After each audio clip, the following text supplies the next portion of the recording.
The Horizon truck stop, a known refuge for truckers on long hauls, began as a peaceful afternoon. Coffee and fried food aromas permeated the air, creating a cozy atmosphere, while the quiet hum of discussion offered solace. Retired Marine and seasoned truck driver James Mitchell savored a moment of tranquility as he sat at the counter, nursing his coffee. More than just a rest stop, this was James's destination. There was a strong sense of camaraderie among the residents. The ear-piercing screech of motorbikes entering the parking lot fractured that fragment. A group of 6 haughty motorcyclists, their leather jackets emblazoned with a coiling serpent insignia, sauntered in. The Steel Vipers were a renowned band of outlaws who caused mayhem wherever they went. Blade Morrison, a man whose intimidating reputation was well known, was at the head of the pack. Dismounting their bikes, Blade and his gang rode off with the confidence of guys who thought they controlled the road. Inside, the regulars shot each other anxious looks. As the group marched into the eatery, Lisa, a youthful server who wore a warm grin, stopped in her tracks. Manager Pete nodded cautiously in their direction, as if trying to sidestep a problem. However, the Steel Vipers had arrived seeking conflict. James kept his head down and his sharp eyes on the situation. He had encountered men with their level of bravado and bluster in the past. His stillness and silence were enough to soothe everyone in his vicinity. James had an air about him that made people appreciate him without having to say a word. It didn't take the bikers long to prove who was boss. Blade smirked as he strode to the counter and peered over the customers. "Nice little setup you got here," he remarked with an air of pure contempt. His brutish right-hand man, Crusher, leaned against the jukebox and punched buttons with an air of superiority. With their infectious laughing and crass comments, the remaining gang members dispersed across the room. With a nervous shiver down her spine, Lisa gingerly made her way over. "How may I assist you?" Attempting to maintain a calm voice, she inquired of Blade. Leaning in closer than was really required, Blade grinned. He then proceeded to invite his gang to join in on the laughs by asking for their number. Uncertain of how to react, Lisa stepped back as her cheeks turned red. An older truck driver named Mac stood up next to her before she could finish her thought. "Just give the gal a break, she's only attempting to perform her job." Blade, his grin dimming, shifted his focus to Mac. "Old man, who was it that asked you?" A furious outburst escaped him. Anxiety was palpable as the room descended into hushed silence. After putting down his coffee cup, James got to his feet. The motion was understated, yet it captured the interest of all. Even though he hasn't spoken a word just yet, his presence is already commanding attention. Blade took note and assessed the situation. Feeling the need to speak up. With an aggressive tone, he inquired. Calmly but firmly, James spoke. "Would you mind being more respectful?" The motorcyclists chuckled, yet their reaction carried a hint of doubt. Blade advanced toward James in an attempt to frighten him. "How about respect? What can we provide them? It seems like you're new here." James remained steadfast. Without flinching, he locked eyes with Blade. "Although you are new, I am not. Furthermore, such conduct is not accepted in our community." Their bluster waning, the motorcyclists exchanged looks. Although James didn't speak loudly, his remarks were impactful. But Blade still had no intention of giving in. Standing anxiously behind the counter was Pete, and he gave him a knowing nod. "Are you an old hand at this?" Displeased, Pete shook his head. "I simply handle it." Blade scowled. "All right, so it seems like we can settle in without any problems." As soon as they heard nothing back, the gang dispersed, wreaking small mayhem everywhere they went. Taking a chair and inverting it so that he was sitting in it backwards, Crusher made a territorial claim. Another motorcyclist began flinging magazines onto the floor as he rummaged through a rack of them. One of the motorcyclists purposefully blocked Lisa's path despite her best efforts to avoid them. "Honey, where is that smile?" And he scowled. Jamesman's jaw clenched. It was evident that the steel vipers were testing boundaries, despite his previous hopes that his words would have been sufficient. With a composed yet authoritative stance, he advanced. He clarified, his voice rising above the din, that it was sufficient. With a look that was equal parts amused and irritated, Blade pivoted to confront him. "Are you certain, Grandpa? If you don't want to risk injury, you should probably sit this one out." James remained unfazed. "I've faced worse than you," he whispered casually. With everyone staring at the two men, the room fell into a hushed tone. James showed no signs of being fazed by the apparent tension. His composed behavior appeared to aggravate Blade even more. A frightening snarl escaped the gang leader's lips as he drew near. "Dealing with this person is completely unknown to you." A subtle grin spread across James's face. "I don't either." Just as Blade was about to speak, another trucker named Jimmy got up from his seat and Mac quickly followed suit. As a silent demonstration of unity, the other truckers in the restaurant stood up one by one. With their self-assurance dwindling, the steel vipers cast a glance around. Instead of confronting a cohesive front, they had anticipated intimidating a handful of individuals. Blade's sneer wavered, giving way to a fleeting hint of doubt. His realization that he could have misjudged the situation appeared to have finally set in. Moving closer, James spoke in a quiet but forceful voice. "You are not welcome here. We're going to have an issue if you don't sit down, behave, and give these individuals space." The motorcyclists looked nervously at each other, not knowing what to do next. They could no longer hide from the new power dynamic, they had lost the upper hand. Because his bluster was at odds with the truth, Blade paused. In a sign of surrender to Mac, he finally raised his hands. "Sure thing, Grandpa. You win this round," he replied with a hint of contempt in his voice. James remained silent. He was unnecessary. It was obvious to the steel vipers what the message was. They would step aside for the time being. However, the air of anxiety in the room hinted that this was far from over. Although they were still quite active, the steel vipers returned to their stall and became much quieter. Standing at the head of the table, Blade's animosity simmered as he stared intently at James. Crusher said something quietly, which made Blade grin and nod like if he were planning something. It was obvious the bikers weren't prepared to let this go, despite their brief compliance. Lisa gingerly got back to work, trying to evade the gang's mocking looks. Pete, who was visibly distressed, asked Sarah, the senior waitress, to keep a watch on things in a low voice. James, whose composed demeanor belied the anxiety he was experiencing, went back to his seat at the counter. He was too familiar with haughty, dangerous, and defeatist men like Blade. Leaning over, Jimmy whispered something to James. "Do you really believe they won't stir up more problems?" A little nod came from James. "They're just trying it out. That kind of person doesn't back down lightly." With a sigh, Jimmy cast his eyes over the motorcyclists. "At least you have a backup plan in case they try anything." With a subtle nod of gratitude, James acknowledged him. As they moved around the room, the other drivers made little, agreeing movements. Their tacit agreement to support one another in the event of an emergency constituted a strong link.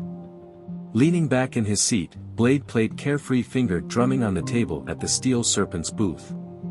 "Do you notice that man?" He pointed at James and whispered something to Crusher. "Assumes the role of a heroic figure." With a low and scratchy voice, Crusher chuckled. "This old codger has guts. I'll concede that to him. However, he is doing more harm than good." Blade's grin grew wider. One of the other motorcyclists, a lanky fellow called Razor, leaned forward. "Let's find out how tough he is." "My boss, what is the strategy?" Whispering, Blade's tone remained incisive and purposeful. "We gave him the impression that he was in control. After that, we let him know who's boss." Razor beamed a sinister smile, and the rest of the motorcyclists agreed. With a change in their collective energy, they went from feeling uneasy to feeling mischievous again. After what seemed like an eternity, Lisa timidly made her way to their table, lugging a tea James of beverages. She delicately placed them on the table, avoiding making eye contact. Blade reached out and seized her wrist just as she turned to depart. "Hold on a second, my darling," he whispered in a convincingly cordial tone. With her heart pounding, Lisa went limp. She murmured an affirmative. Blade bared his teeth in his smile. "Join us, why don't you take a seat? Someone should come and be with us." Lisa attempted to free her wrist while shaking her head. "Not me. My to-do list is long." Blade clenched his fists and his voice grew sinister. "Sorry, I didn't mean to ask." James, who was across the room, noticed the conversation. With measured strides, he rose to his feet and started making his way to the booth. Muscles clenching in anticipation of following his lead, the other drivers looked intently. With his eyes fixed on Blade, James paused a little distance from the table. "Remain composed," he said, "release her." Blade raised an eyebrow, his grin resurfacing. "Alternatively, what? Grandpa, are you going to give me another lecture?" James remained unfazed. "Release her." After fixing his intense gaze on Lisa for an extended period, Blade released her wrist with a dramatic flourish. "Feeling better now?" Her eyes wide with a mix of terror and relief, Lisa hurriedly retreated. The mere fact that James remained still was enough to disperse the motorcyclists. Just for the time being. Blade reclined in his chair, letting out a small laugh. "You're being really bold, but I think you're mistaken." James's tone remained constant. "You are the only one who is making a mistake here. Get out of here while you can." The diners were all captivated by Blade's increasingly boisterous laughing. "Is this guy being heard?" To his squad, he declared. "Believes he is the sheriff or some such official." James remained silent. His unassuming self-assurance spoke volumes as he retreated to his seat. Blade, whose grin was dwindling due to mounting annoyance, watched him leave. Crusher crouched down. "Now what, boss?" The jaw of Blade clenched. "What we will do is wait. This act will not last forever." A new cup of coffee was poured for James by Lisa, who hurried back to the counter, her hands shaking with fear. She barely raised her voice to a whisper as she discreetly expressed her gratitude. An encouraging nod was given to her by James.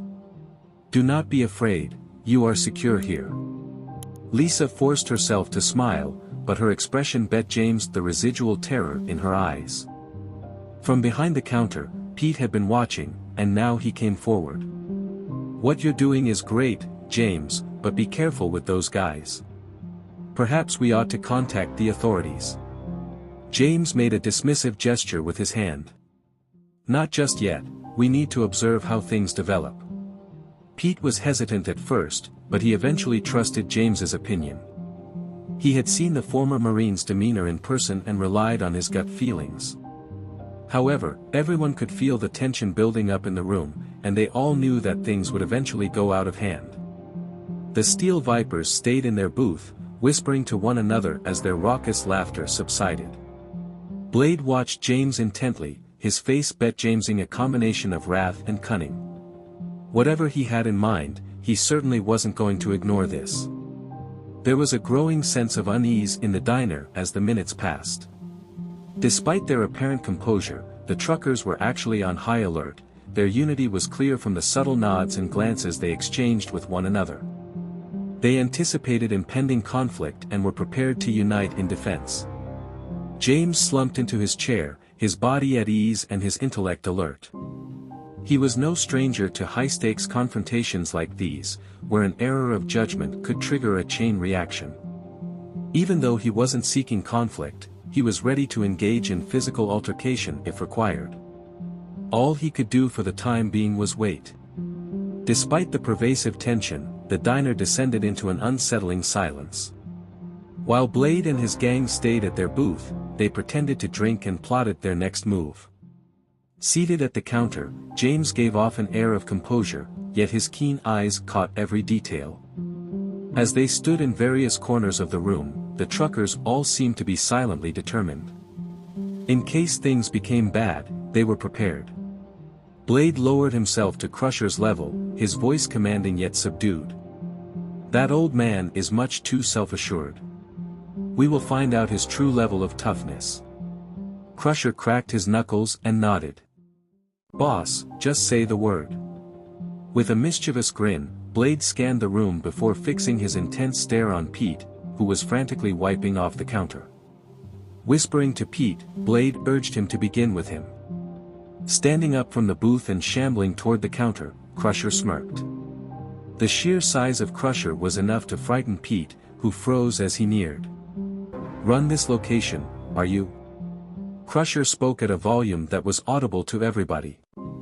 Looking over to James, Pete paused for a moment. "Yeah, I can handle it," he hesitantly answered. "I suppose you're to blame for what transpires here, huh?" Crusher leaned closer, his enormous form dwarfing the smaller guy. In an effort to control his gag reflex, Pete clutched the rag he'd been using to clean the counter.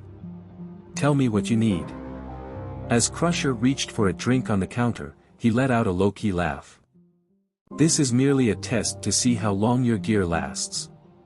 Using that, he forcefully pressed the glass on the floor, causing it to break into fragments. Everyone in the restaurant jumped at the ear-piercing smash. Pete's complexion became pale, but James rose to his feet before he could say anything. With deliberate strides, he crossed the room and stood between Crusher and Pete. The atmosphere dimmed. James stated with a steady but authoritative voice that it was sufficient. Crusher pivoted to confront him, his mouth contorting into a sneer. "Are you back? Is it true that you enjoy poking fun at inappropriate places?" James was unmoved. "This is where you end. Please settle the bill and depart." The room resounded with Crusher's laughter. "Alternatively, what? Will you intervene to prevent me?" James advanced toward Crusher, fixing his gaze on him intently. "Stopping you is unnecessary. Peruse your surroundings." Crusher looked around the room hesitantly. Once more, the other drivers had stood up, creating an unspoken barrier of unity. Their looks spoke everything. If that became necessary, they were prepared to support James. With a frown on his face, Blade observed the events unfolding from his place at the booth. He grabbed everyone's attention by pounding his fist on the table. Finally had enough, he growled and got to his feet. "We're not in this to mess around." He marched stride by step to the spot where James and Crusher were standing, heightening the tension in the air. With an angry tone in his speech, Blade jabbed James with a finger. "Do you not believe you are a hero in your own right? Simply because those men are positioned behind you?" James answered his intense stare with unwavering composure. "Being heroic isn't the point. It boils down to acting morally." As he shook his head, Blade scowled. "You have no clue about the person you are interacting with." James's mouth quivered into a subtle grin. "I don't either." It appeared like Blade may retreat for an instant, but then his smug expression came back, and he shifted his attention to his team. His voice echoed throughout the eatery as he declared, "Let's teach these folks a lesson." As they charged at the trucks, the steel vipers threw chairs and tables to the ground. Lisa, her heart racing, slipped behind the counter as customers gasped. James barred Pete from dialing 911 with a raised hand as he reached for the phone. "Not yet," James whispered softly. "We can do this." Blade dove at James, his fists directed for James's face. However, James was faster.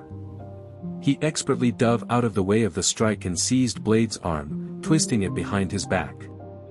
While James pinned Blade to the ground, the latter grunted in anguish. Mac stopped Crusher in his tracks as he dashed forward to lend a hand. To deal with the remaining gang members, Jimmy and another trucker, a big guy called Frank, intervened. When the truckers and motorcyclists started fighting, the place went into utter anarchy. Veterans of the trucking industry, many of whom had spent years perfecting their physical and mental toughness on the road, easily dispatched the aggressive bikers. James spoke to the gang while maintaining a steady yet forceful tone as he gripped Blade tightly. "This is over now," James declared. "You can either depart amicably or discover the consequences of pushing someone too far." Blade fought valiantly against James's grip, but James clearly had the upper hand. When the other motorcyclists saw their commander taken down and their numbers outnumbered, they started to lose steam. After engaging Mac in a physical altercation, Crusher finally gave up and raised his hands in surrender. Okay, Crusher yelled. "We've finished." Blade, still clutching his arm, sprang to his feet as James let go of him. His cheeks turned scarlet from embarrassment and wrath as he sent James an icy stare. "You're going to be sorry you did this," Blade screamed out, his voice quivering. James showed no fear. "If you stay here any longer, you'll come to regret it even more." As he glanced around at his men, Blade paused. Gradually, they all gave the indication to withdraw by nodding. With their bluster gone and their animosity building, the group started to retreat toward the door. Blade redirected his wrathful gaze back to James as they neared the exit. He warned in a quiet voice that this wasn't over. Without showing any signs of fear, James met his eyes. "It is." The motorcyclists came charging out, their engines revving as they raced off. There was a more carefree vibe inside the diner despite the disorder. Lisa stepped out from behind the counter, her expression one of gratitude despite her light complexion, while the truckers exchanged relieved looks. With a lengthy exhalation, Pete shook his head in disapproval. "I have no idea how you pull it off, James." "Just another day," James shrugged. When the truckers started laughing, the tension in the air started to melt away. When the immediate threat had gone, James still had the uneasy feeling that Blade's last remarks were more than just threats. After the steel vipers faded into the distance, the sound of their rumbling engines hung heavy in the air outside the truck stop. Inside, the customers started to gather the fragments. Propped-up chairs were being retrieved, while shattered glasses and plates were being meticulously collected.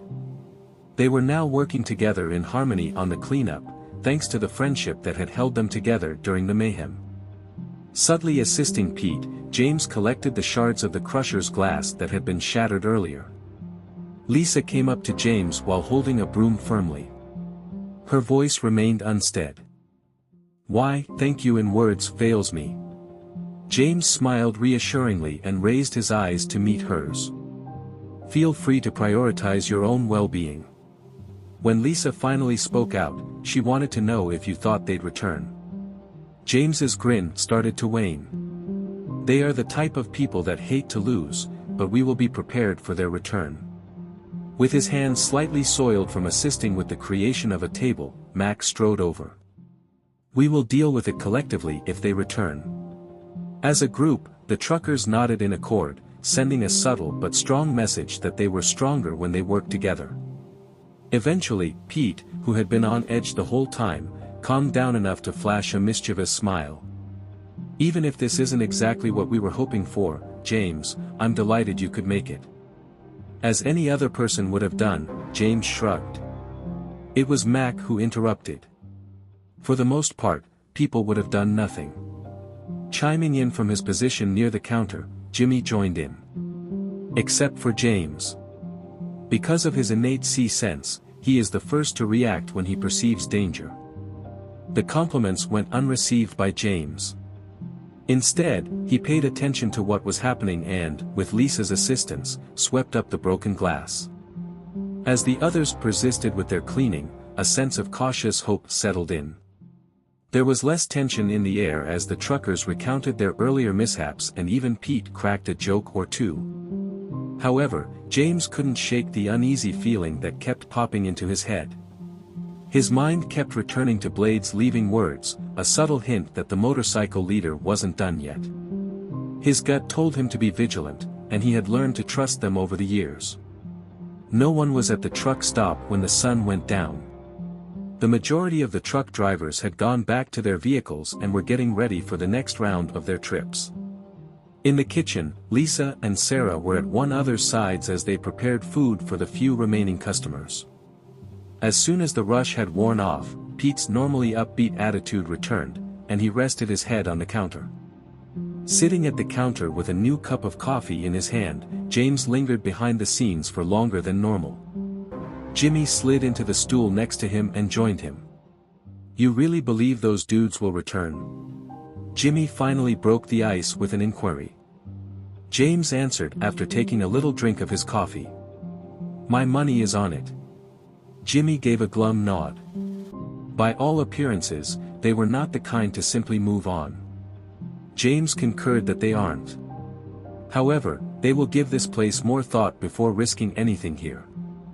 Softly, Jimmy chuckled. "You are speaking, and that is the Marine." Looked over at him, James. "Serve at some point?"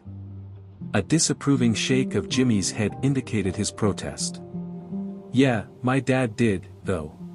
My parents instilled in me the importance of always doing the right thing." Jamesman barely flinched. Astute guy. Jimmy sat back in his chair, giving off an air of serious contemplation. "If they do return, it won't be for no other reason than to frighten us. They'll require restitution." Then James gave a little nod. "We must so be prepared." The Steel Vipers, however, had stopped at a rest stop a little distance away. A combination of prior swagger and frustration and wrath was evident in the gang's plainly irritated demeanor. With his hands clenched, Blade paced restlessly as he mentally relived the events of the afternoon. Blade snarled, his voice bet-Jamesing his animosity, "We allowed that old man to humiliate us. Those aren't the ways of the Steel Serpent." Crusher, who was resting his weight on his bike, moaned his assent. "We missed an opportunity to show them who was boss by not dealing with it immediately." Blade turned to face his crew after pausing to pace. "This won't be allowed to go. We will get even with that truck stop and that old man for making us appear weak." The lanky group member known as Razor arched an eyebrow. "Boss, are you certain about this? Those drivers were serious business." Blade gave him a piercing stare. "Do you think you frightened Razor?" Roughly speaking, Razor shook his head.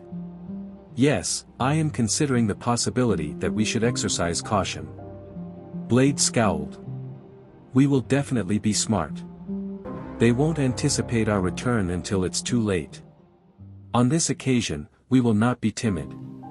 A few members of the group exchanged anxious looks, but the majority of them agreed and whispered it.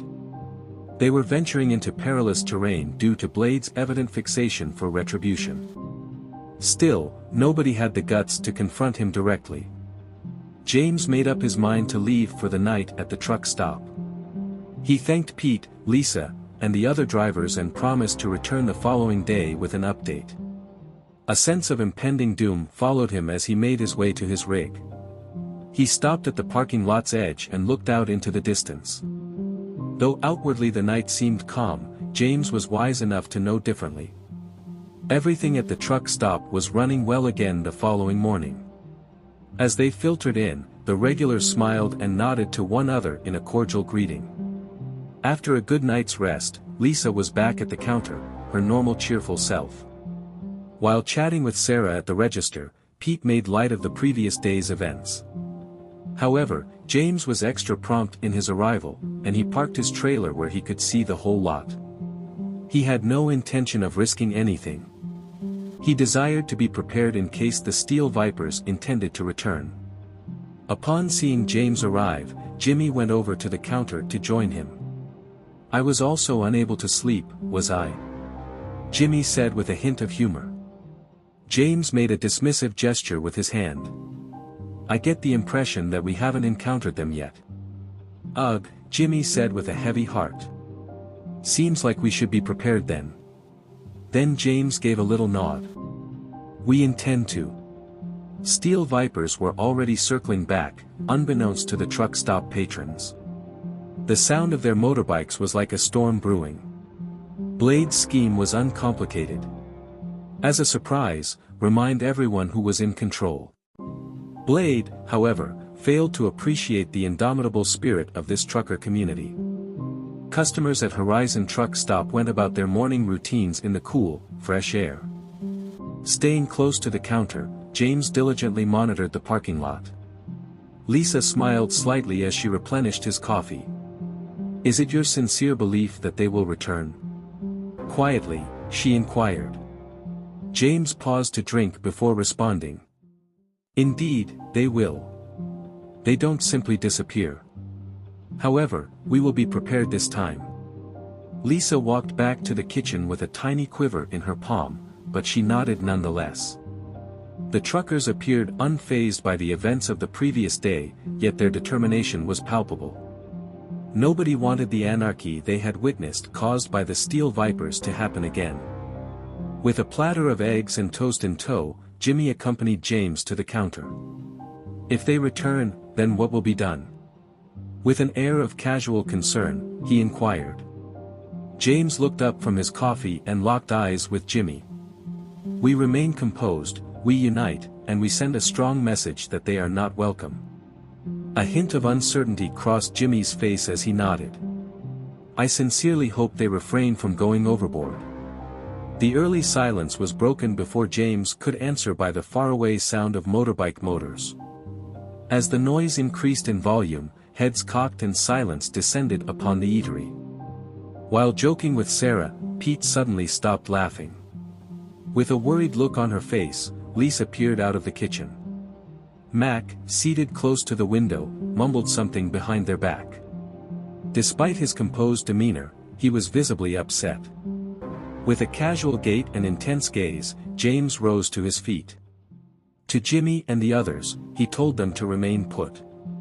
"We should examine their plans." The parking lot was entered via the rolling steel vipers. Their motorcycles formed an intimidating row. Blade led the way, the sunlight reflecting off his leather jacket. Smirking, he got from the horse, and his entourage followed. The group strutted around with greater confidence than before.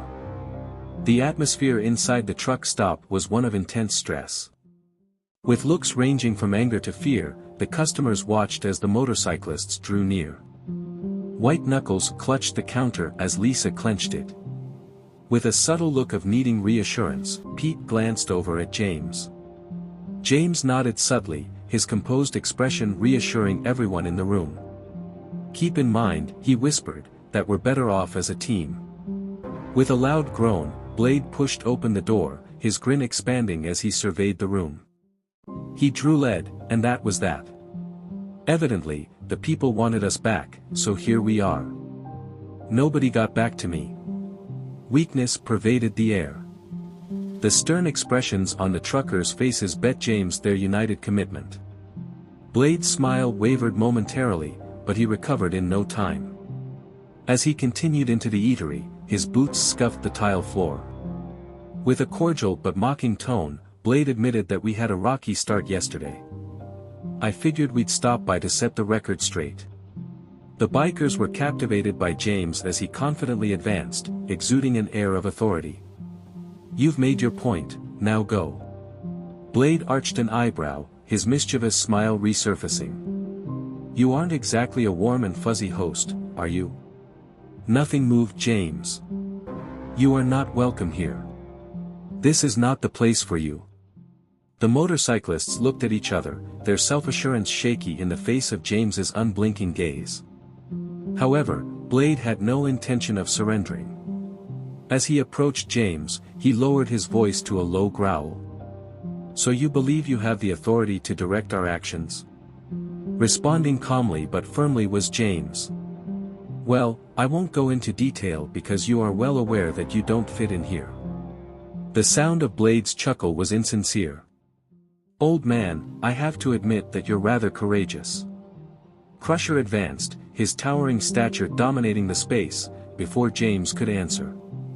He stated in a deep, rumbling voice that we weren't here to converse. We arrived to resolve the matter. At some point, the air in the room became unbearable. The truckers got up from their seats at different tables and stood up slowly and methodically. Standing rigidly by James, Mac, Jimmy, and Frank showed no emotion. With the phone at the ready in case the situation worsened, Pete withdrew to the counter. Blade saw the change and scowled. "Are we dealing with a little army of truckers? Think you're up to the challenge?" James took a moment to respond. He chose to allow the truckers' unspoken unity do the talking instead. At last, he stated, "Two options are available to you. Either leave or come to regret it." Smirk turned into scowl on Blade's face. "You're quite courageous." With a firm voice, James stepped closer, "And you have a lot to lose." The air was electrifying as the room fell silent, the tension palpable. Blade looked around, taking in the truckers' unwavering expressions. Even though he was clearly outnumbered, he refused to back down due to his pride. At last, in a show of apparent capitulation, he lifted his hands. Very well, let's be cordial." Even after the motorcyclists retreated a little, the truckers maintained their rigid posture. Blade glanced over at James, his face Jamesing a combination of wrath and reluctant admiration. His tone was somber as he warned that this was far from over. "We will return." James showed no fear. "We shall be present." The air was thick with the defiance of the bikers as they lingered for an extra moment. As they stepped out of the diner, the sound of their heavy boots reverberated through the air. A pair of relieved looks passed between the drivers as the door closed behind them. "Do you think they'll refrain from doing anything this time?" Jimmy whispered the question. James made a dismissive gesture with his hand. As they sped off down the highway, the steel vipers screamed out of the parking lot, their bikes churning up gravel. The next time they come around, though, they will see how powerful our community truly is. The atmosphere within the eatery started to relax. The truckers got back into their seats, but they remained on high alert, constantly scanning the area around the door in case something went wrong. With trembling hands, Lisa placed a new pot of coffee on the table, avoiding making eye contact with anyone. With caution, Pete walked over to James and gently wiped his hands on a rag. "At this point, do you believe they've vanished forever?" His anxious voice Jamesed his question. James made a dismissive gesture with his hand. "Highly unlikely. That kind of man has no idea when to call it quits." Pete leaned on the counter and moaned. "How you managed to remain composed is beyond me. It would have been my choice to contact the authorities at this point." James smiled slightly. "Dealing with things on your own can be the best option sometimes. We really do not want the police to become involved." Jimmy, who had staked out the booth, joined in. "In any case, I seriously doubt that those thugs are on the lookout for anything lawful. To them, it's all about proof. We must ensure their recollection." At last, Mac, who had been drinking his coffee in silence, raised his voice. "They wish to frighten us, but they fail to comprehend. Mutual aid is provided by truckers. Forever have, forever will." Everybody in the room seemed to get what he was saying. As everyone nodded in agreement, the awkward stillness started to break. Lisa, too, smiled slightly as she filled Mac's cup again. Even so, James couldn't get rid of the nagging thought that kept popping into his head. Far from being a mere idle threat, Blade's parting remarks had real weight. They hinted at something sinister, and James was wise enough to know better than to dismiss a man with such dark undertones. Looking for any indication of motion, he cast his gaze out the window. As the steel vipers assembled in a semicircle on their motorcycles to plot their next move, they were still a ways off, a few kilometers down the road. In the middle, Blades paced restlessly as his crew members observed him with a mixture of irritation and unease. "We are not here to be embarrassed by a group of trucks." Blade clenched his hands and rumbled under his breath. With his arms crossed, Crusher rested against his bike. "So, boss, what's the game plan?" "Returning to that area without a plan is not an option. Blade turned to confront his team and ceased pacing. A plan is unnecessary. Let us be reminded of our identity. The Steel Vipers are untouchable, and we'll prove it to them tonight. An eyebrow was raised by Razor, the lanky and frequently doubtful group member. Do you really believe that? It appeared like those men were not going to back down, and that elderly man is stronger than he appears. Just an elderly man putting on an act, Blade said with a sneer. He'll be shown his place by us. The remaining members of the gang nodded in agreement, though a few of them seemed uncomfortable. It was obvious that not everyone shared Blade's enthusiasm for his fixation, but nobody dared to confront him directly. When James and the others returned to the truck stop, they started making plans for when another confrontation could happen. Pete expressed his disapproval when Max proposed the idea of locking the doors. There has never been a time when we closed up, and that will not change now. Anyone is welcome here. Almost everyone, actually. With a mischievous grin, Jimmy spoke. Virtually, he repeated. But James wasn't going to take any chances. Ensured that the truckers were well prepared for the reappearance of the Steel Vipers by discreetly organizing them. He remarked that while they don't want to incite trouble, they also don't want to be intimidated. Mock gave a subtle nod. Where do Sarah and Lisa stand? Should things turn bad, they have no business being out here. Pete was in agreement. If we get to that point, I'll make sure they're in the back. Simple as it was, the strategy worked. The employees would be safe while the truckers held the line. Everyone knew the Steel Vipers wouldn't return for a cordial conversation, despite James's unambiguous statement that violence was a last resort. The truck stop gradually became more routine as the day progressed. In spite of the tense atmosphere that had pervaded the establishment only a few hours before, the usual clientele trickled in and out. James maintained a state of continual vigilance, his eyes darting across the parking lot. His quiet determination inspired the other truckers, who followed suit, demonstrating the power of their community. The diner's vibe had gotten darker by the time the sun started to go down. While refilling a salt shaker, Pete met James's gaze. Do you believe they will return this evening? Then James gave a little nod. They won't return till after dark. With a pallid expression, Lisa stopped mid-step after overhearing. With a comforting touch, Sarah placed a hand on her shoulder. Don't worry, my darling, she whispered softly. With James and the others, we're covered. Our lives will be unaffected. Despite her obvious discomfort, Lisa agreed. The sky was getting darker as she peered out the window, which made her anxious. I really hope this isn't the end. I groaned, Pete. It's not just you. The drivers of the truck started to take their places as night fell. James stood calmly by the counter, his awareness keen. At a neighboring table, Jimmy and Max conversed in a casual manner, yet they were both prepared to move swiftly if needed.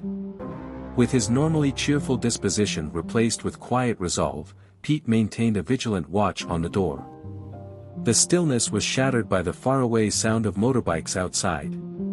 Initially muted, the sound gradually increased in volume as time ticked by. Despite the palpable anxiety in the room, the truckers maintained an air of composure as they exchanged knowing looks. They're here, Max whispered. With calculated steps, James rose to his feet. He stressed the need of being cool. It will be taken care of. With their bikes arranged in a frightening line in front of the truck stop, the Steel Vipers rolled into the parking lot. Blade was the first to get off his horse, and his grin was wider than before. With an obvious aim to frighten, Crusher and the others trailed behind. Inside, the truckers stood up one by one, making a strong but subdued statement with their unity. James advanced, his eyes fixed on Blade, who was pushing open the door to the gang leader's office. Blade responded with a tone that bet James his genuine enjoyment. Presumably, we have returned. As Blade entered the eatery, the sound of his boots reverberated through the tiled floor. Their menacing roar resounded across the chamber while the remaining steel vipers trailed closely behind. Blade observed the truckers, who were motionless and expressionless, and his grin deepened. At last, he looked over at James, who was frozen in place at the counter. "Old man, are you still playing the hero?" Blade spoke with an air of contempt, as if to tease. "By now, I would have hoped you would have gotten the lesson." James took a while to reply. He looked confidently into Blade's eyes. "You don't belong here," he finally told her. "You should get the hell out of here as soon as possible." Blade shook his head and let out a laugh. "You simply fail to comprehend, fail you? It has nothing to do with business. Make sure you and your small pals know who's boss by reading this." With his towering stature, Crusher advanced toward the closest truckers. "Yeah, we've had enough of being amicable." Jimmy advanced toward James, his jaw clenched. "Nothing good came out of your first behavior." Crusher scowled. "Then what are your plans to add? Dress this?" Mac's voice broke the spell. "Regardless of the cost." Nodding in accord, the other drivers joined in, standing steadfastly as one. Blade's grin wavered momentarily, but he swiftly regained his composure. His bluster is back and stronger than ever. His tone grew increasingly icy as he shifted to face James. "Do you really believe that your small army of truckers can frighten us? We've defeated more formidable foes than this." James advanced, his composure unfaltering. "The point is not to frighten you, but to deter you." Cutlass scoffed. "Challenges that we must overcome. Now you consider yourself a powerful vigilante, huh?" James made a dismissive gesture with his hand. "Just a man who refuses to sit on his hands and watches bullies like you get away with it." As James's remarks hung heavy in the air, the audience fell into a momentary silence. With unwavering determination, the truckers maintained their composure. But Blade was the type of person who would not back down lightly. With a nod, he looked across at his workers. With calculated strides, the steel vipers stretched out. Razors started pouring over a rack of menus close to the door, while Crusher pushed a chair on the floor and advanced toward the room's center. Another motorcyclist, a slender man called Ghost, tapping his fingers on the bar with a bored yet vigilant expression. From behind the counter, Pete had been silently watching, and now he clenched the phone even more. Upon noticing the motion, James subtly shook his head. "Not just yet," he whispered. Despite looking pale, Lisa and Sarah remained resolute as they observed from the kitchen doorway. Sarah put a comforting arm around Lisa's shoulders and murmured encouraging words. "Rest assured," she assured. "It's James's job." Blade re-established his sneer as he ambled toward James. "You know, I have to admit, you're brave. Having guts won't serve you forever." James kept his composure and stayed motionless. "Also, threats won't solve anything." A little annoyance flashed across Blade's face as his smile dwindled. "It seems like you're unsure of when to stop, aren't you?" James inched closer, bringing them closer together. "I don't either." The level of tension in the room was too high. It was clear that Blade was frustrated as he tightened his hands. The other steel vipers glanced nervously at one another, realizing that their leader's bluster was beginning to fade.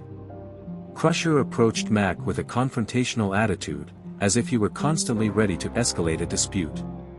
"Old man, do you have anything to say?" There was a low snarl from Crusher. Mac remained unfazed. "I hope you'll finally come to terms with the fact that you're not good enough." As his hands clenched, Crusher emitted a low-volume laugh. Impressive speech for someone who appears to be on the verge of collapsing. Jimmy took a solid posture and stood by Mac's side. "You will not be pleased with the conclusion if you are seeking conflict." Blade, his annoyance now reaching a boiling point, shifted his focus to the widening gap. Having had enough, he growled. "We came here for something other than to hear your pitiful words." Calmly but firmly, James spoke. "Wherefore have ye come?" Once more, to act like complete idiots. Blade drew a deeper line in his face. Until we do away with this, we will remain here to make amends. James continued to advance, his voice unwavering. Your loss is already in the books. You simply haven't grasped the concept just yet. With clenched fists, Blade scowled. I see now, and I'm going to prove to you how mistaken you are. With calculated motions, the steel vipers started to draw near. The truckers remained steadfast, their solidarity unwavering. Instinctively, Pete wanted to call for aid, so he kept his hand over the phone. The steady determination of James, nevertheless, kept him from moving. The atmosphere was so explosive that it felt like a powder keg was about to burst. Blade became enraged and prepared to attack as he raised his fist. However, James broke the silence once more, his voice slicing through the air with the precision of a scalpel. The opportunity has passed, according to James. No one is in danger if you leave at this moment. In mid-fist pump, Blade froze. Just when you thought he would pay attention, he drew back his hand and his grin reappeared. You're lucky, he replied with an air of sardonic steely. He then glanced across at his workers and gave a door-pointing signal. The time has come to leave. After some hesitation, the steel vipers followed Blade's lead, their former bluster replaced by a subtle annoyance. With heavy footsteps betjamesing their unspoken animosity, they filed out of the restaurant one by one. Blade glanced back at James as he halted at the door. You think you've won, he whispered. No, this is far from done. James responded with composure and poise. It can be whatever you choose. Neither Blade nor anyone else responded. With his team following closely after, he pried open the door and stepped outside. The tension at the truck stop was palpable as the roar of their motorbikes reverberated around the parking lot as they accelerated away. The truckers looked at each other with suspicion once inside. Mac lowered his shoulders slightly and exhaled slowly.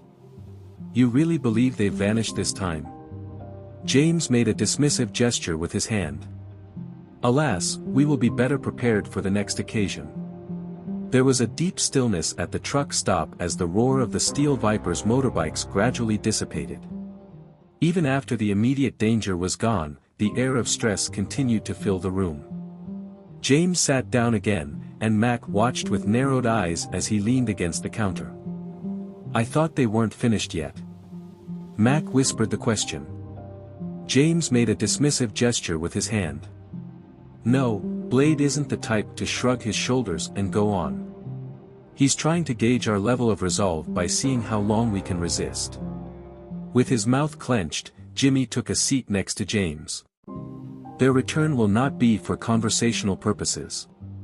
Their goal will be to create an impression. Standing behind the counter, Pete nervously wiped his hands on a towel. I can't keep this place running if they keep popping up and putting off customers. Perhaps the authorities ought to intervene. James shook his head softly as he glanced at Pete. No, not just yet. Things could get out of hand if the police step in. The way we're managing it currently is perfectly okay. Lisa came up carefully, a tea James of beverages in hand. She mustered a tiny smile despite her still shaky hands. Is it your sincere belief that they will return? Quietly, she inquired. An encouraging nod was given to her by James. It will be handled by us if they do. Those things are not worth your concern. Even though Lisa's dread was visible in her eyes, she attempted to grin anyway. With a reassuring touch on Lisa's shoulder, Sarah intervened. Sarah advised that you delegate this task to James and the boys. Everything is under control with them. After giving James her final look, Lisa went back to the kitchen and then disappeared through the door. With each passing second, the truckers' silent decision to stand together grew stronger as they exchanged hushed looks. A few kilometers away, outside, the steel vipers gathered again. As Blade walked frantically, they parked their bikes in a clearing away from the highway, their anger building up. Anger contorted Crusher's face as he flung his helmet to the floor. Our strength is being exposed by that elderly man and those truckers. There was a low snarl from Crusher. There was an opportunity for us to handle them immediately. With his mouth clenched, Blade pivoted to confront him. Our work is far from done. Nothing has ended yet. The ever-cautious Razor finally spoke out. Blade, we're taking it too far. Those individuals show no fear for us. It will only worsen if we continue in this manner. Razor was met with a narrowed gaze from Blade. Razor, were you concerned about a group of truck drivers? When did the Steel Vipers start to give up fighting? Razor looked up briefly at Blade before averting his eyes. It's just my opinion. Perhaps we ought to really consider this. The Blade scowled. I have already considered that. Tonight is the night we return. And we're going to make sure they don't forget our identity this time. The remaining members of the gang nodded in agreement, though a few of them seemed uncomfortable. No one dared to speak up when Blade's fixation on vengeance began to strain even his most devoted followers. Once they returned to the truck stop, James and the others set out to get ready for the night that lay ahead. As the truckers plotted their response to the Steel Viper's potential return, tensions rose but their concentration remained laser-like. Pete shook his head in disapproval when Max proposed strengthening the entrances to the diner. Pete stated that this location has been accessible to all for a long time. Right now, we won't be locking the doors. With a nod, Jimmy acknowledged. It has nothing to do with keeping them out. Remaining steadfast is key. When they realize that we aren't scared, they will think twice before harming us. James folded his arms and rested his head on the counter. They're planning to return. We have the upper hand, though that much is evident. We stand together, supporting one another. They are missing out on that. Max furrowed his face as he glanced at the door. When the dust settled, James's voice remained unwavering. We are unwavering. Unless it's absolutely required, nobody takes action. We will not engage in violence. Each trucker gave a nod. It was clear that they were determined. The dangers were obvious, but they were too committed to the truck stop and to one another to let their fears prevent them. While the truckers and crew were eating, Lisa and Sarah lingered in the kitchen to keep themselves occupied and ease their anxiety. Anxiety in the eatery mounted as dusk descended. The truckers positioned themselves, vigilantly monitoring the parking lot. James remained by the counter, reassuring everyone with his composed demeanor. Under his breath, Pete mumbled something about how peaceful the night was as he checked the time multiple times. Jimmy finally spoke up. Very little noise. With his keen eyes scanning the night, James cast a quick glimpse out the window. They are patiently waiting outside. Yeah, that's right. Steel Vipers parked their motorcycles just beyond the truck stop's light beams, their silhouettes barely discernible in the darkness. With a calculating and icy gaze, Blade stood in the front. According to him, this was it. We enter to demonstrate our dominance. Crusher clenched his fists. It was about due. As the gang made their way toward the diner, Razor was hesitant at first but eventually followed. They were clearly intending something, as their steps were heavy. On the inside, James stood up straight and stared toward the entrance. They're here, he whispered. With measured and composed motions, the truckers stood up. Max crossed his arms and stood beside the door. James stepped over to stand next to James, his jaw clenched. Lisa and Sarah watched apprehensively as Pete withdrew to the kitchen. Blade and his team moved inside as the door groaned open. He waited a moment before speaking, looking across the room before settling on James. Surely you didn't expect us to remain neutral, did you? Blade spoke with an air of fake enjoyment in his voice. Without fear, James locked eyes with him. It was my only hope. As he drew nearer, Blade let out a sinister laugh.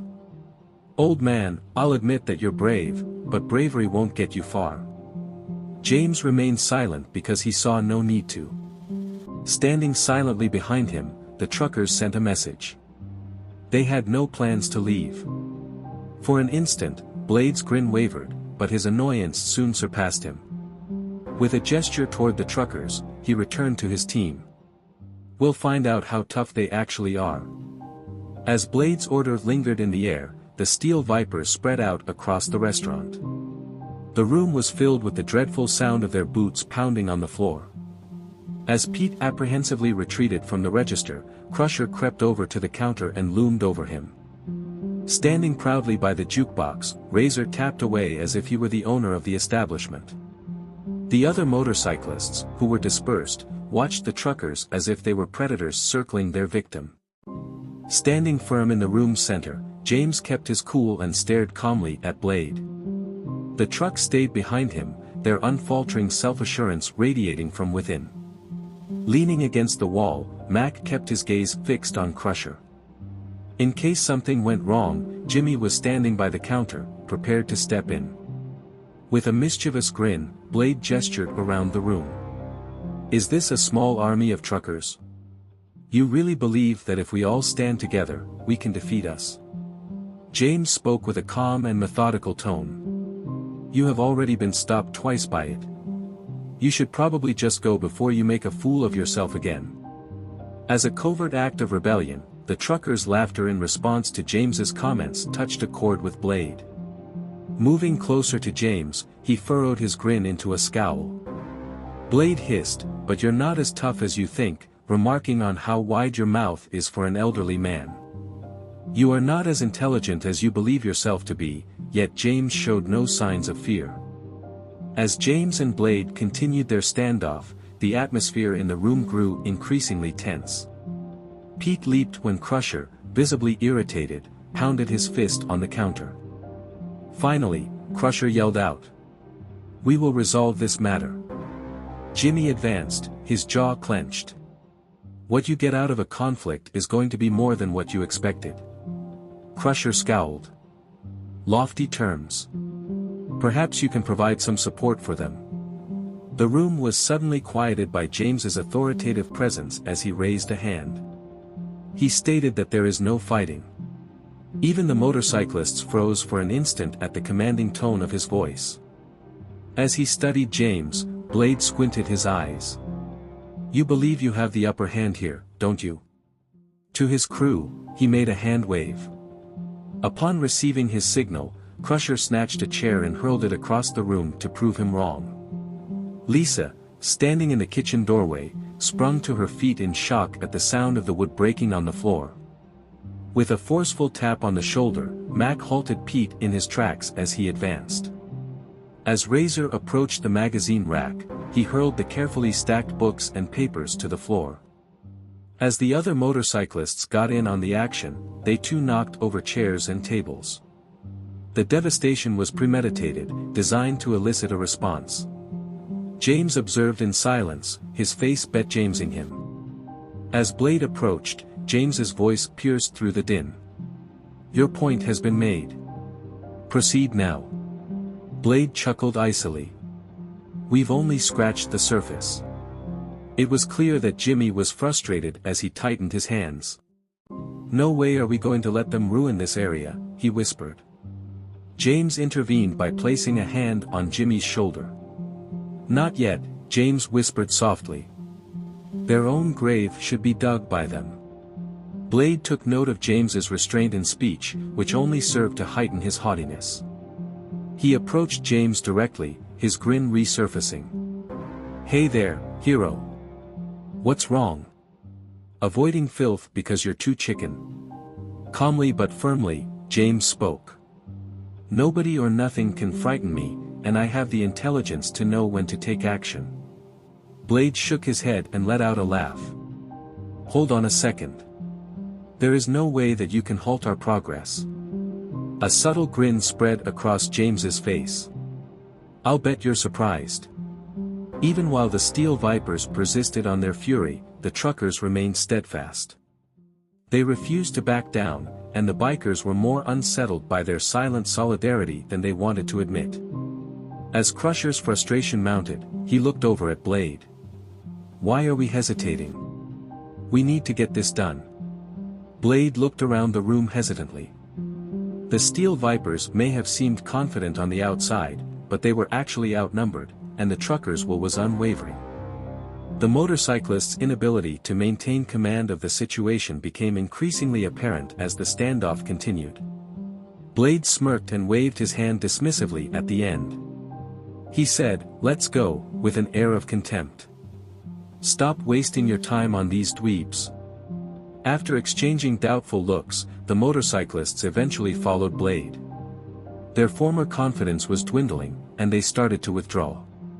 As he walked by, Crusher accidentally knocked over one chair, which caused Mac to give him a stern look.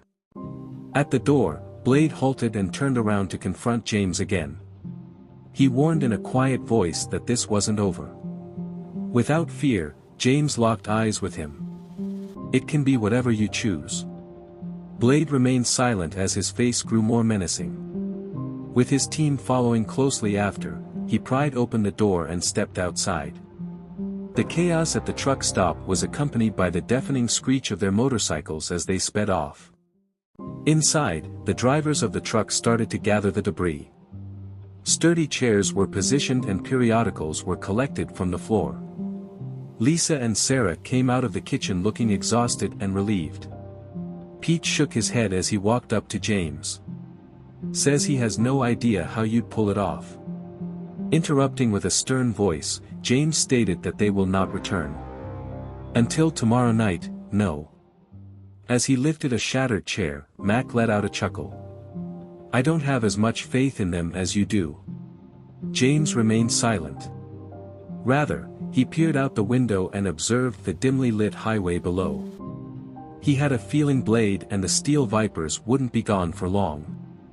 As of right now, though, the truck stop was secure. And that was the only thing that counted. After the steel vipers' most recent departure, the truck stop fell into a surreal silence. The trucks persisted in repairing the damage, their actions slow and methodical, devoid of noise. As Pete shook his head in disapproval, he emptied a dustpan of shattered plates. "A few customers have been a bit much," he whispered. Contrasted with this. Returning to the inside rack, Jimmy set a stack of magazines on top. "They're more like vandals than consumers. They will return until we establish that this is not their domain." Lisa stared anxiously at James as she stood by the counter. "Seriously, do you believe they'll be a good sport this time?" James stopped, fixing his gaze on the window as if anticipating the return of the biker's headlights at any second. He put it plainly, "No. Blade refuses to accept defeat easily. He will return. When, is the key question." Sarah gently caressed Lisa's shoulder, her voice a mix of comfort and firmness. "My darling, I'll let them come. They will discover the composition of this location." Lisa reluctantly nodded, but her worried expression persisted. After setting down his broom, Pete went over to James. "According to him, we must change our approach. Someone might get hurt the next time." James looked over at Pete, who remained composed yet determined. "No problem at all. They will be completely outmatched if we remain united." Mac approached with his hands resting on his hips. "After everything that has happened, you honestly believe that gang will surrender?"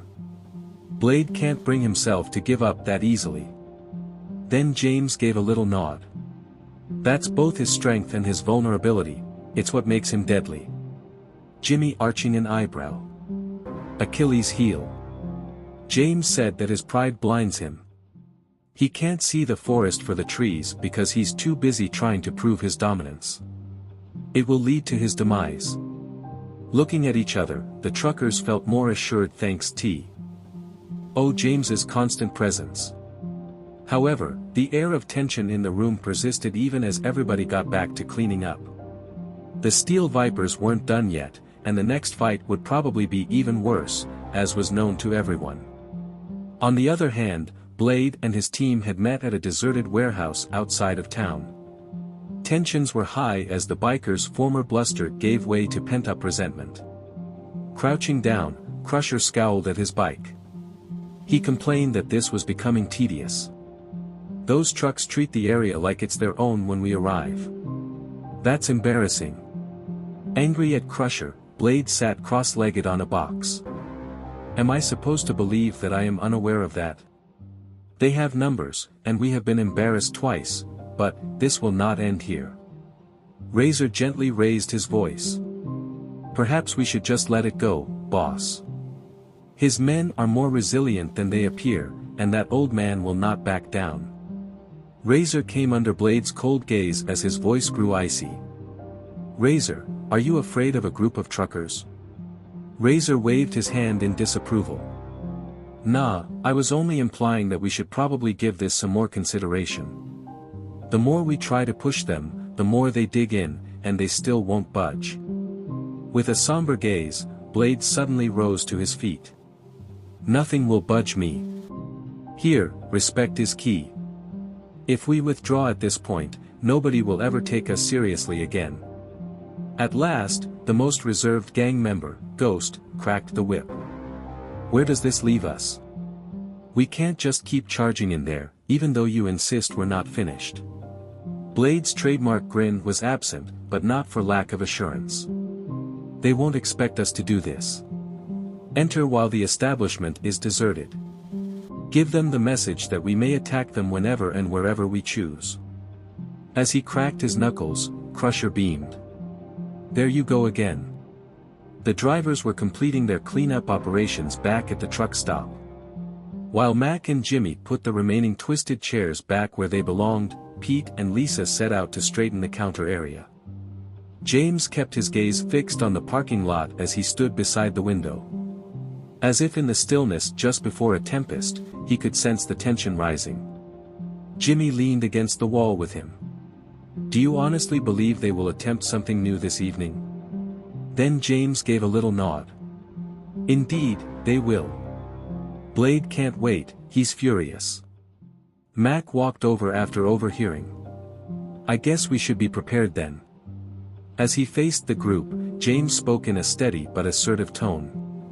We avoid confrontation unless absolutely necessary if they return. They think we should respond. They desire anarchy. They won't get that from us. From behind the counter, Lisa overheard and spoke up with some hesitation.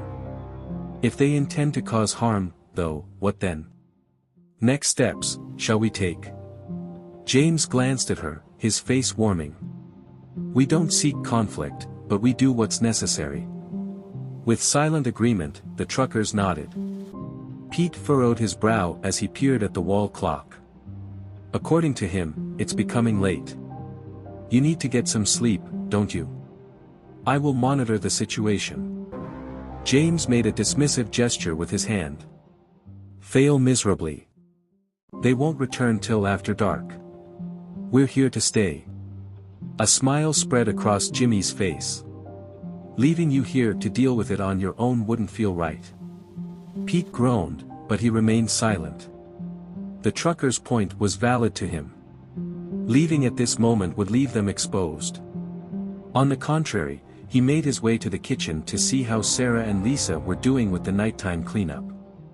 There was less activity at the truck stop as the hours passed. Only the trucks remained in the parking lot after the regulars had departed. James stayed near the window, his observant stare unbroken. Mac and Jimmy passed the time by sitting at a table close by and having a low-key conversation. James could make out the distant, but increasingly loud, rumble of motorbike motors. His brow furrowed and his jaw clenched. They're here, he whispered. Their previous weariness had been replaced with a resolute determination, and the truckers wasted no time getting to work. With his huge shoulders obstructing the entrance, Mac advanced to the door. Jimmy snatched a chair from nearby, flipped it so it faced the door, and sat down, arms comfortably resting on the backrest. Pete stepped out of the kitchen, his complexion pallid. Our next move? With a hint of nervousness in his voice, he inquired. James faced him, his voice steady yet determined. Return to your seat, we'll take care of it. As the growl of the motorbikes intensified, the metallic vipers eventually entered the parking lot. Their motorcycles formed an intimidating line, their headlights piercing the night. With a look that conveyed both wrath and resolve, Blade got from his horse first. Under the weight of their desire to prove themselves, the remaining members of the gang followed suit. With an unfaltering demeanor, James advanced. The truckers knelt down behind him, their solidarity speaking volumes in silence. Blade confidently and methodically made his way to the entrance, a mischievous grin playing on his lips. Blade murmured under his breath as he forcefully pried open the door. "Still there, huh? I wonder how much longer that continues." With his boots resonating on the tile floor, Blade confidently entered the diner. The menacing roar of the steel vipers trailed after him, ominously looming over the room like a raging storm. Crusher flexed his muscles, his gaze challenging the truckers to stand up to him. Razor and Ghost stood slightly apart, their faces cautious yet confident.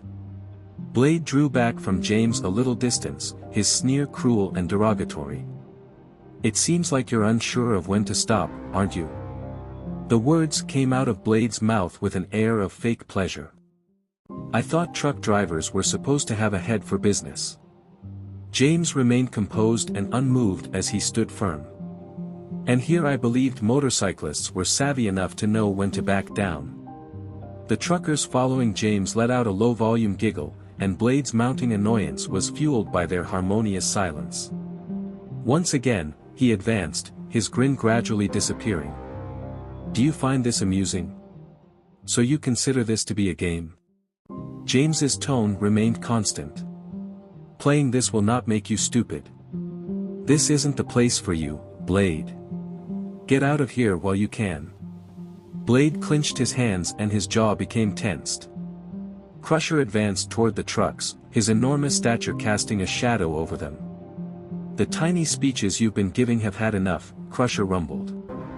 "The moment has come to demonstrate my authority." Mac leaned slightly to one side as he stood by the entrance, arms folded and cocked. "Do you really believe that? It appears that you are already in the red." As he advanced further, Crusher grinned. However, he was halted by Blade's raised hand. "Not yet," Blade stated, his gaze fixed on James at all times. "I am eager to listen to the hero's words." James showed no fear. "I am at a loss for words. You are aware of this. Your decision as to the outcome is the sole remaining matter." Blade shook his head and chuckled icy. "Even though you're outnumbered, you exude an air of self-assurance." Unfazed, James maintained a subtle smile. "Recounting is a good idea." The truckers were easing into position, and Blade looked around to see them. Mac and Jimmy had moved slightly, their postures casual yet purposeful. Standing up, Frank, another trucker who had been silently observing from the corner, bolstered the already strong wall of support with his towering stature. Pete, who was positioned near the counter, appeared to be less anxious as he observed the developing standoff. Blade's pride would not allow him to back down, even when his smirk wavered for an instant. "All right," he murmured in a low, menacing tone. "So, you're looking to act tough. Let's find just how resilient you truly are." He then nodded to Crusher. "Start with him," Blade said, pointing to Mac. Crusher stepped forward while grinning and glaring menacingly. "You have been making a lot of empty promises, so let's see if you can actually deliver on them." Mac did not budge. He looked straight into Crusher's eyes, not showing any signs of fear. "Is this something you really want to do?" With an air of near casualness, Mac inquired. Instead of responding, Crusher swung forward, his huge fist clenching for Mac's jaw. However, Mac outsprinted him. With astonishing quickness, he dove out of the way of the punch and jabbed Crusher square in the ribs. With a look of shock and agony on his face, Crusher staggered backward. Mac raised a hand as a signal for the other drivers to remain back. They were tense and prepared to step in if necessary. "I've got this," he said with a composed air. As Crusher roared once more and lunged towards Mac, Jimmy intervened by seizing Crusher's arm and pulling it behind his back. As he fought against Jimmy's hold, Crusher grunted in pain, but the smaller man's might was too much.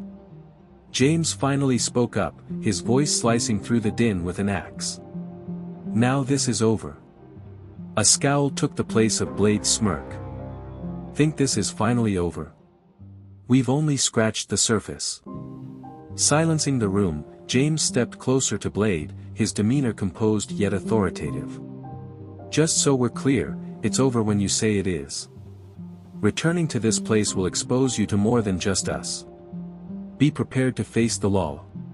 Blade widened his gaze. "Nobody would dare." James's tone remained constant. "Give me a go." As if burdened by James's words, the room fell into a momentary silence. Unfaltering in their solidarity, the truckers refused to budge. Their former self-assurance eroding beneath the strain, the steel vipers exchanged wary looks. Blade then made a sneering motion toward his crew. He responded, "Let's go," with a hint of bitterness in his voice. "Do not waste your time here." After some hesitation, the motorcyclists followed Blade's example and began to retreat toward the entrance. It was obvious that Crusher's pride had taken a hit as he scowled at Mac and Jimmy. Razor and Ghost averted their gazes, their former confidence supplanted with a subtle discomfort. At the entrance, Blade halted, returning his attention to James for the final time. "Old man, you should not assume that this is the last good luck you will have tonight." James maintained a fixed stare. "This isn't the end, but it is your final caution, as you correctly pointed out." Neither Blade nor anyone else responded.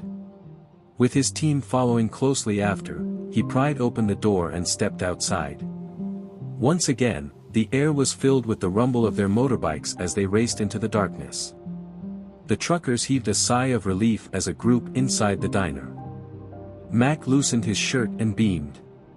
It turns out they weren't as tough as anticipated. As he rubbed his hands together, Jimmy let out a laugh. "Wow, that was so simple." Exhaustion had taken its toll on Pete, who slumped his shoulders against the counter. "It's finally over, and I couldn't be happier about it." In contrast, James had his doubts.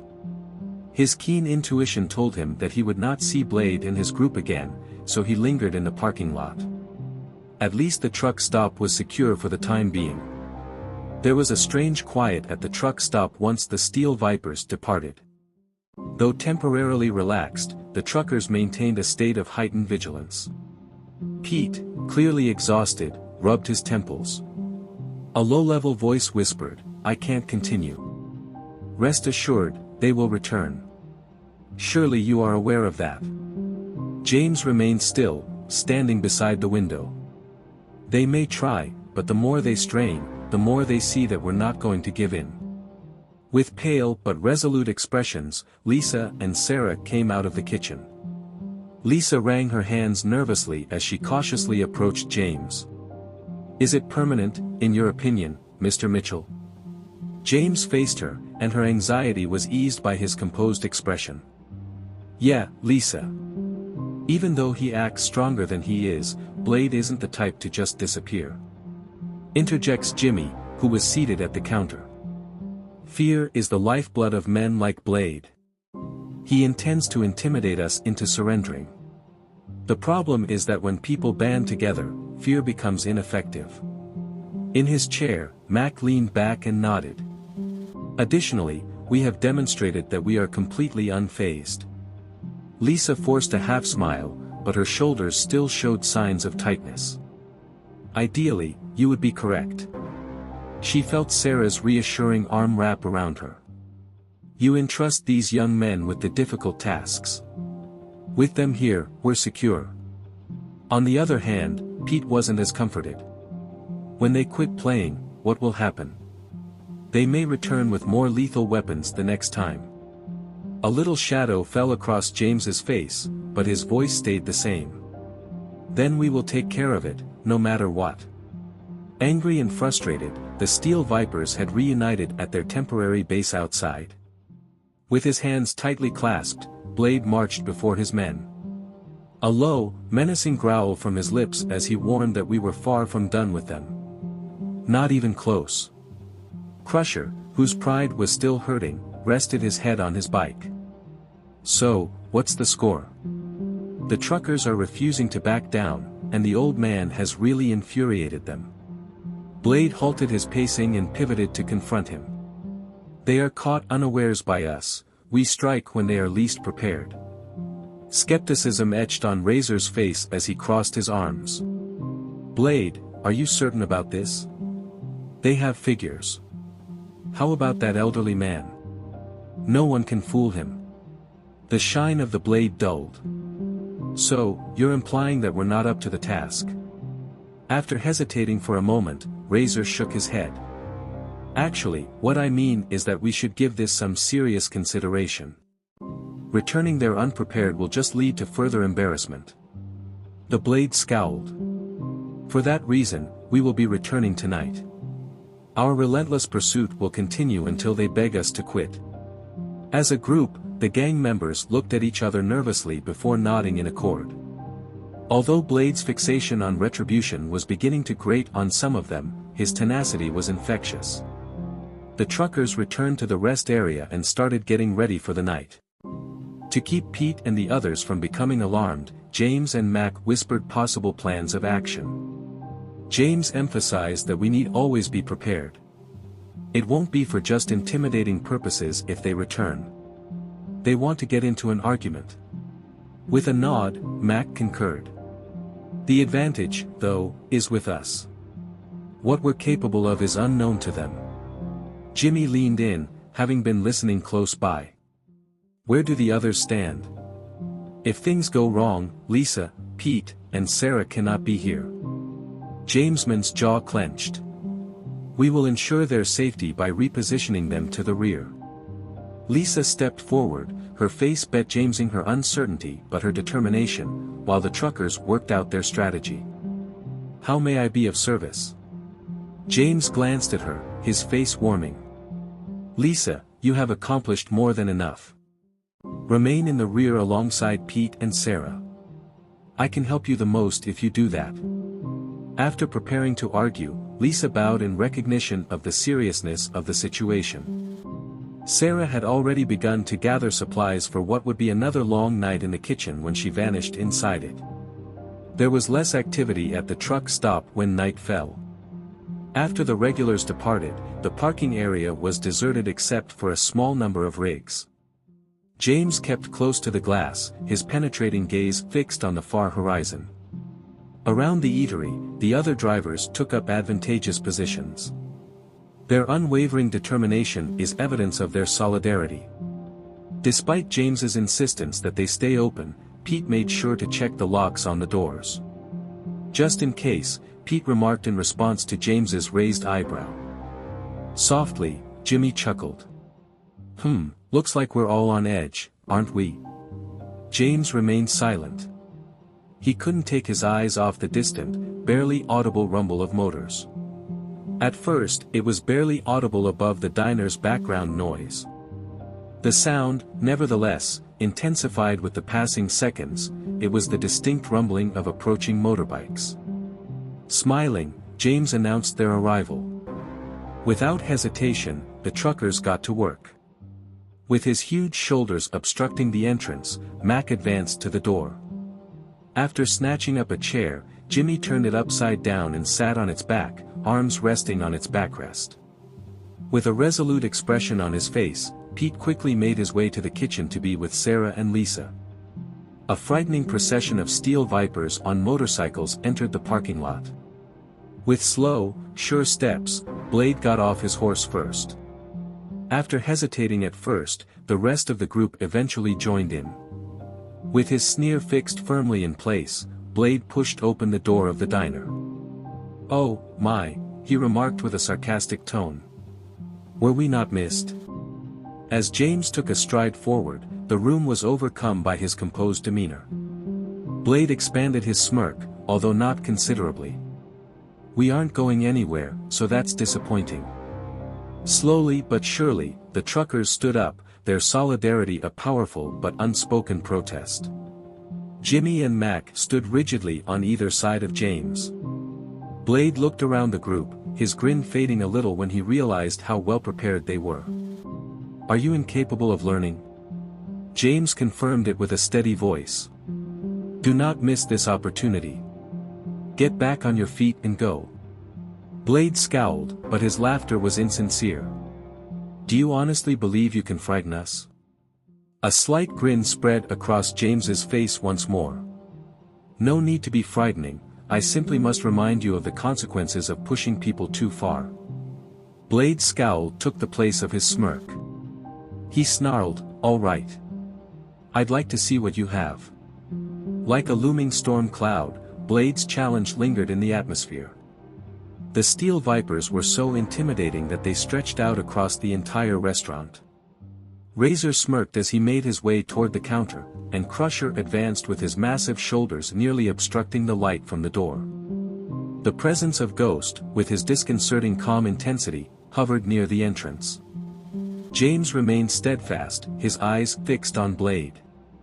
"You don't want this fight," he remarked in a calm but commanding voice.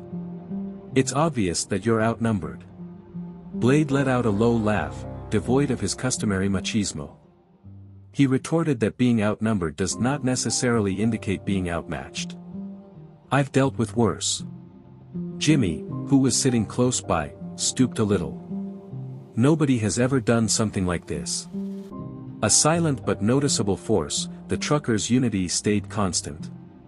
With his arms crossed and his gaze fixed on Crusher, Mac adjusted his weight.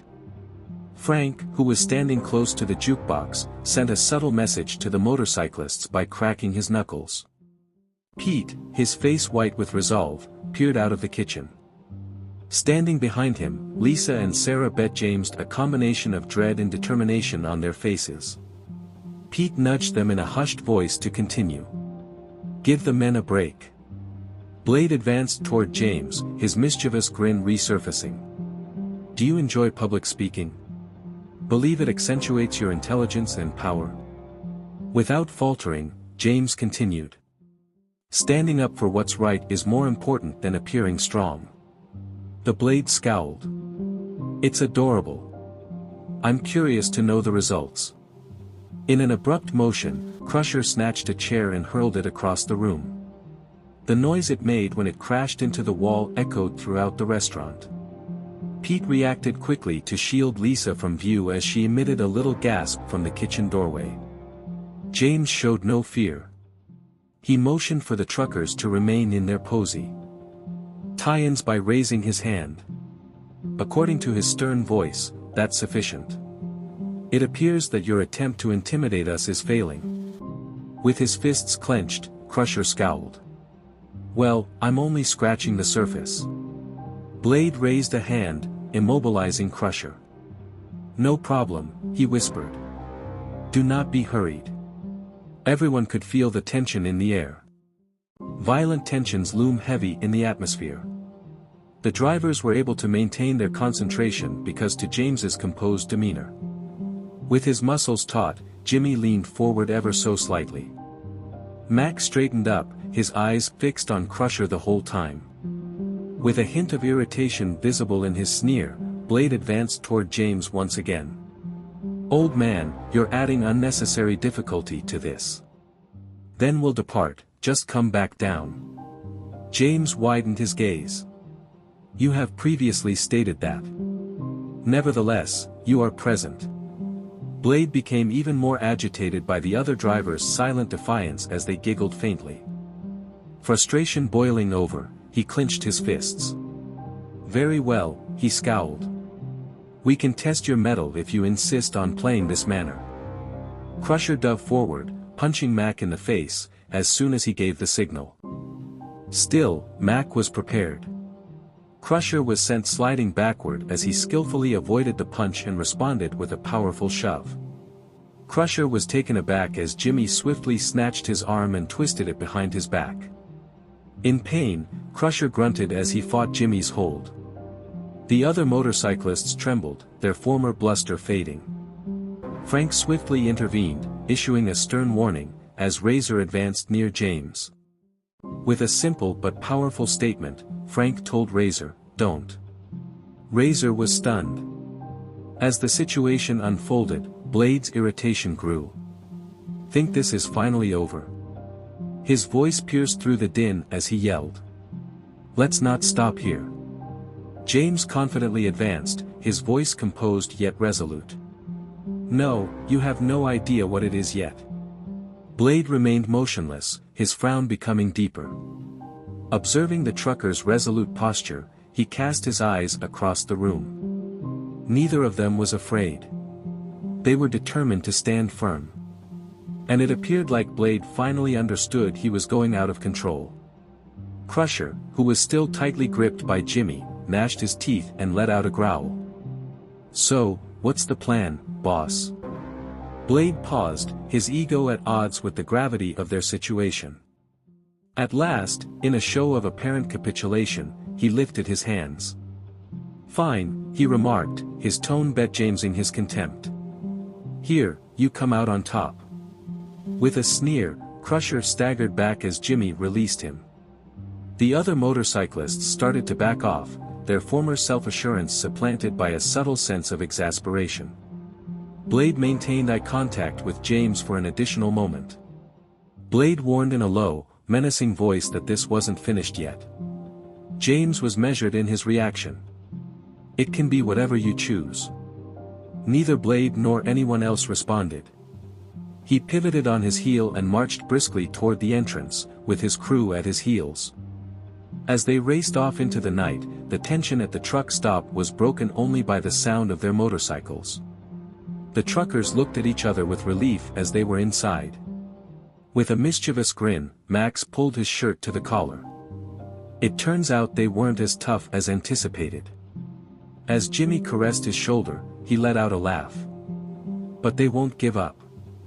I'll concede it to them." Pete stepped out of the kitchen, a look of relief and fatigue on his face. "In your opinion, will they return?" Quietly, he inquired.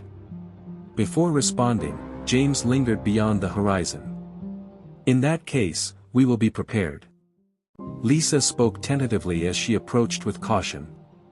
"Is it certain that we can continue to manage this?" With a change in demeanor, James shifted his gaze to her. "Sure, we can. Nothing they try will be able to separate us from one another if we remain united." A hint of self-assurance crept back into Lisa's face, and she forced a smile. With their togetherness more apparent than before, the truckers started to return to their seats. Everyone knew the steel vipers weren't done yet, but for now, the truck stop was safe. The drivers would have everything set up when they got back. Following the steel vipers' roaring departure, the truck stop reverted to an unsettling calm. The truckers got back to their peaceful friendship after rearranging chairs and sweeping up shattered glass. Although everyone was relieved, the uneasy sensation that Blade and his gang wouldn't be seen again lingered. With a tiny tremor in her palms, Lisa wiped off the counter. With a whisper, she spoke of how it felt like they were testing us, her gaze flitting to James.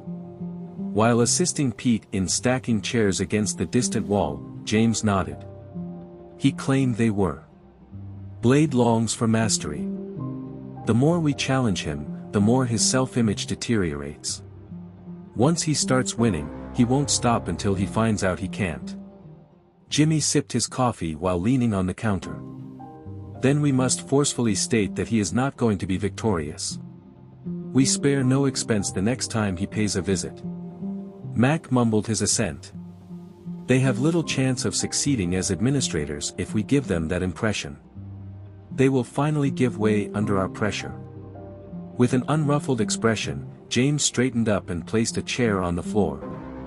It's more important to remain steady than to push. No matter what happens, we will lose if we give in to their manipulation.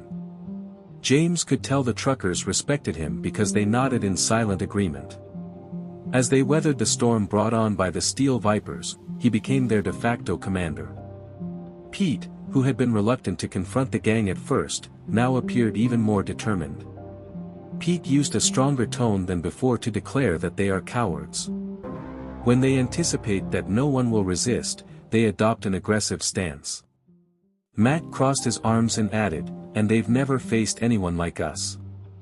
Allow them to come, we will demonstrate the essence of this area to them. At the gang's hideout, miles away, Blade's fury was at an all-time high.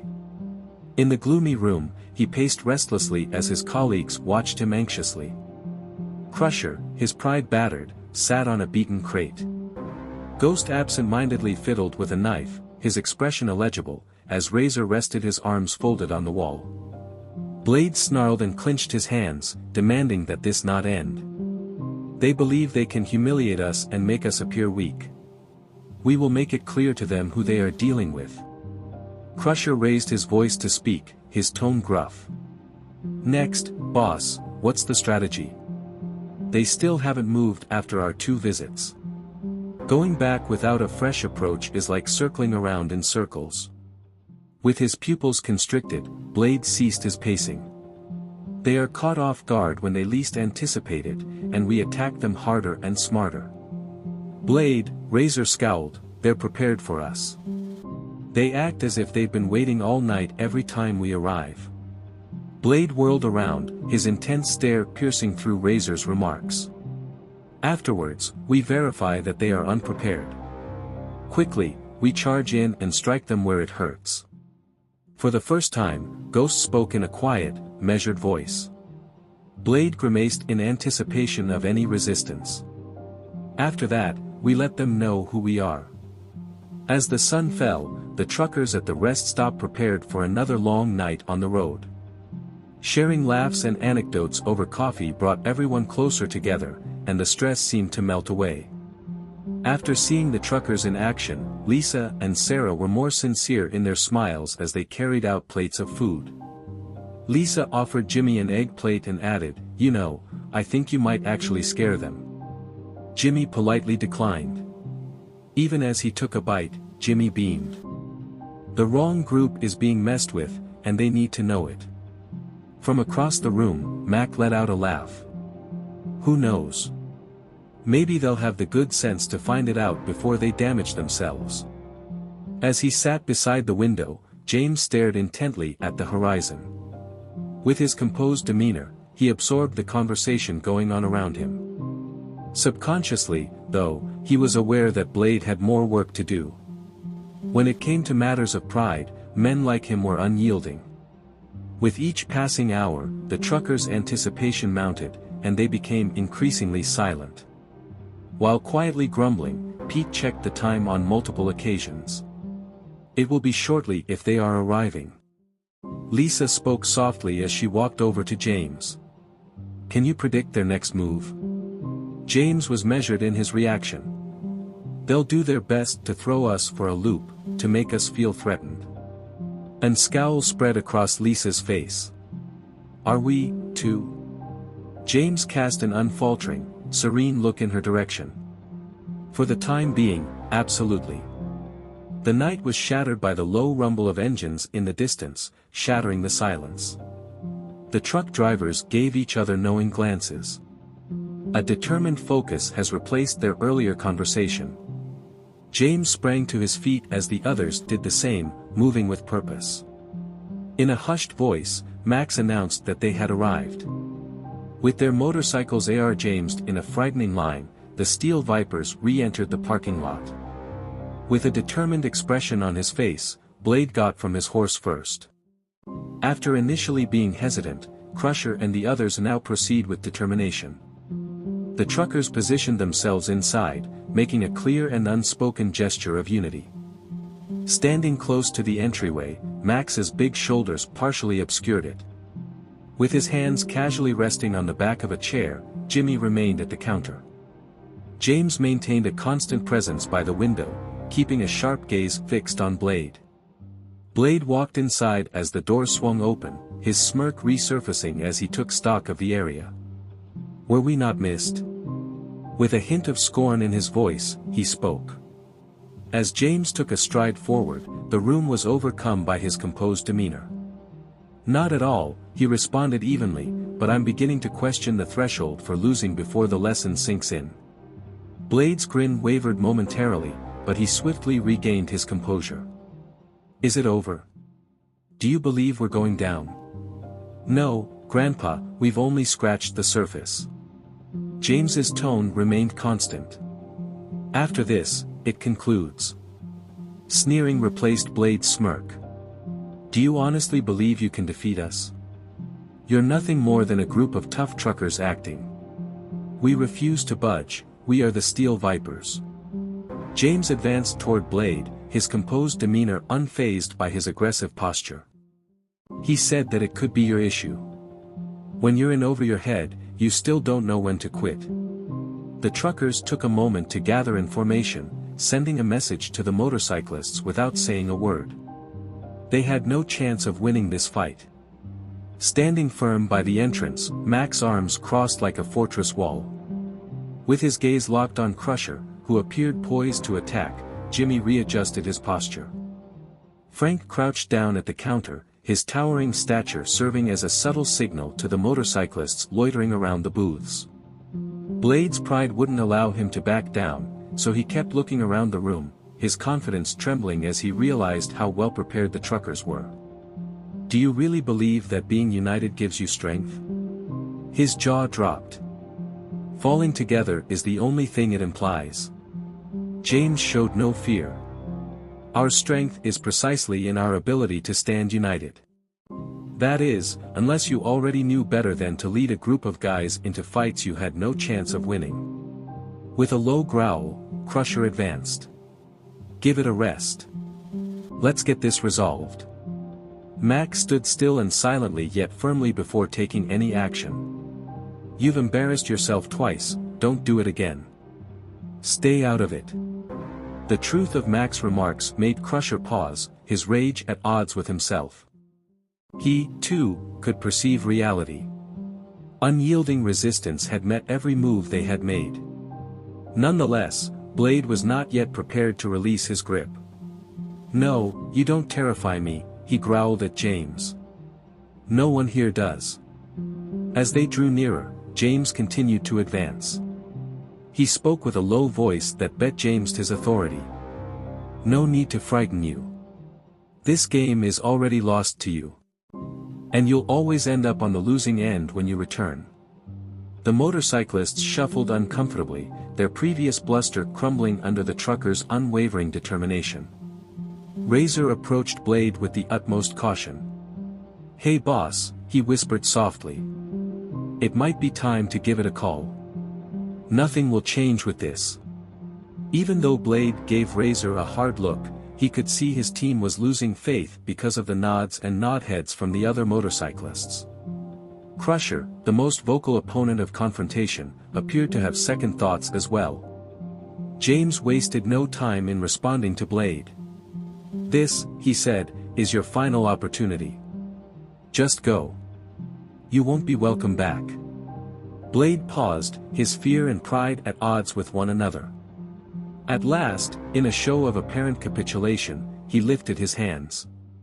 All right, he responded, his tone bet Jamesing his animosity. At last, you've won. His crew was signaled to follow as he abruptly turned around. The Steel Vipers started to disperse, their menacing expression giving way to subdued irritation. Crusher gave Mac a final, silent glance as he walked by. At the entrance, Blade froze, turning to James with a grin that barely concealed his humiliation. Are you under the impression that you've seen us all, old man? James maintained a steady expression. I am certain that I have, because upon your return, you will face not only us but also the legal system. Even if Blade's grin wavered, he remained silent. Quickly followed by his men, he pried open the door and stepped outside. The tension at the truck stop subsided as the sound of their motorbikes gradually disappeared into the darkness. When they were inside, the truckers started to unwind a bit.